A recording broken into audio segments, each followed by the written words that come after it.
নমস্কার বন্ধুরা। আজকে আমি হাঁসের মাংস রান্না করবো।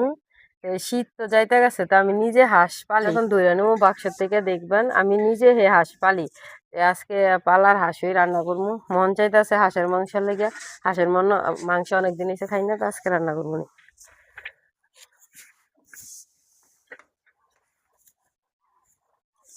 বাবা,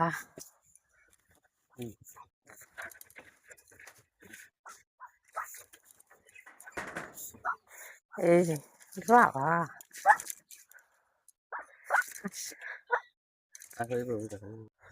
চলে আসলাম রান্না করতে। মাংস কাইটা কুইটা ধুইয়া নিয়ে চলে আসলাম। চীনা হাঁসের মাংস আজকে রান্না করবো হাতে বাটা মশলা দিয়ে, আবার সাথে দেশি আলু দিবো। শীতের সময় তো হাঁসের মাংস অনেক স্বাদ, তাই আজকে চীনা হাঁসের মাংস রান্না করবো। দেখতে থাকেন, আমি কম মশলা দিয়ে হাঁসের মাংসের ঝোল রান্না করবো আজকে, দেখতে থাকেন।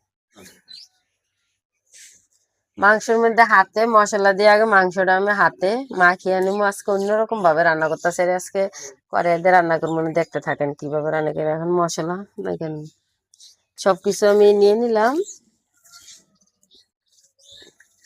পেঁয়াজ, প্রথমে আমি পেঁয়াজ দিয়ে দিলাম।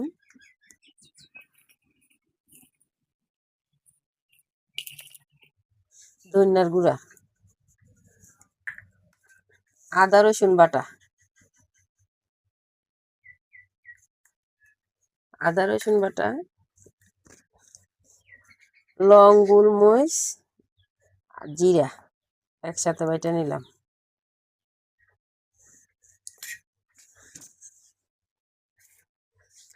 সাথে কয়েকটা তেজপাতা মাঝখান দিয়ে চিরা দিলাম।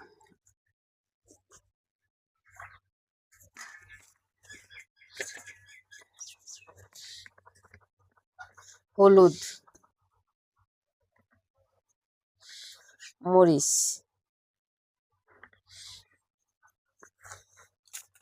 লবণ, লবণ পরিমাণ মতন দিয়ে দিলাম।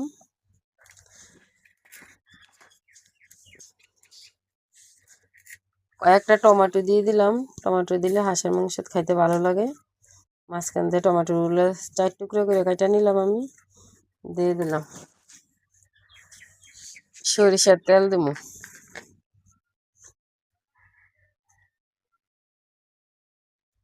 সরিষার তেল দিয়ে দিলাম। হাতে এখন মিশিয়ে নেব মাংস। এভাবে হাতে মিশিয়ে মাংস রান্না করলে অনেক ভালো লাগে। চীনা হাঁসের মাংস তো এভাবে হাতে সব মশলার সাথে আমি মিশিয়ে নেব। হাতে মাংস মশলার সাথে ভালোভাবে মিশিয়ে নিলাম। এখন আমি 20 মিনিটের জন্য মাংসটা মশলার সাথে মিশিয়ে রাইখা দিলাম।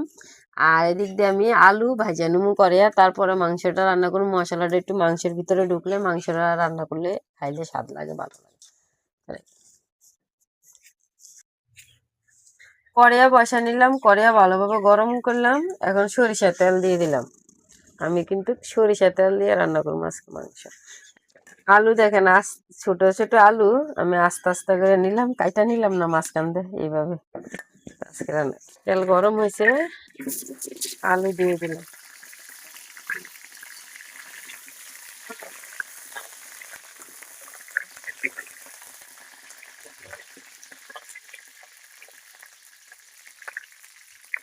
লবণ, হলুদ, লবণ হলুদ দিয়ে আলু আমি ভাজা নেব। আলু ভালোভাবে ভাজা নিলাম। আলু লাল লাল করে আমি তেলে ভাজা নিলাম, নামিয়ে নেব।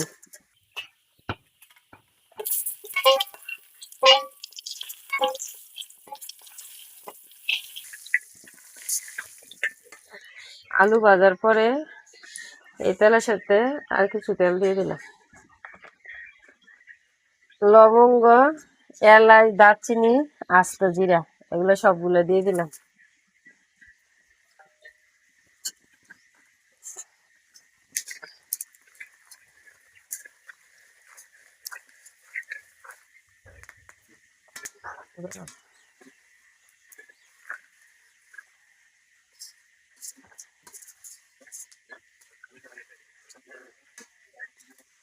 পেঁয়াজ দিয়ে দিলাম।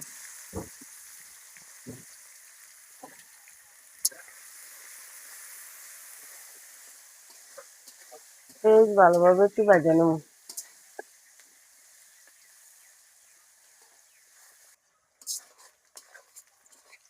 পেঁয়াজ ভালোভাবে ভেজে নিলাম।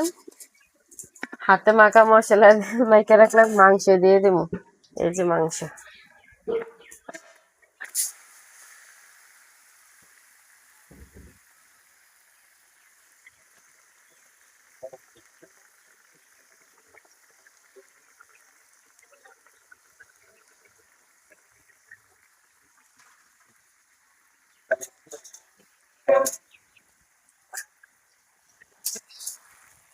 মাংস দেওয়ার পর একটু ভালোভাবে একটু লাড়িয়ে মশলার সাথে মিশিয়ে নিই। আবার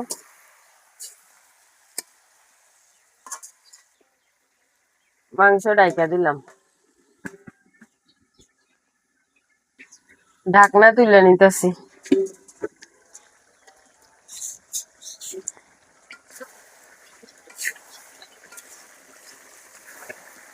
হাঁসের মাংস একটু ভালোভাবে কষিয়ে নিতে হয় ভালোভাবে।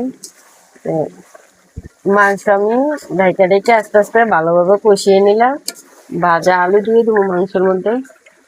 এই যে আলু, আলু আর মাংস আবার একটু কষিয়ে নেব।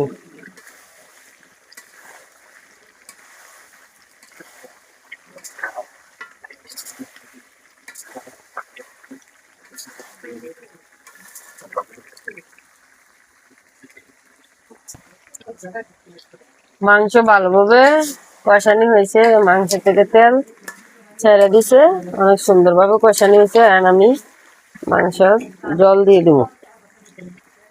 এই যে জল দিয়ে দিলাম।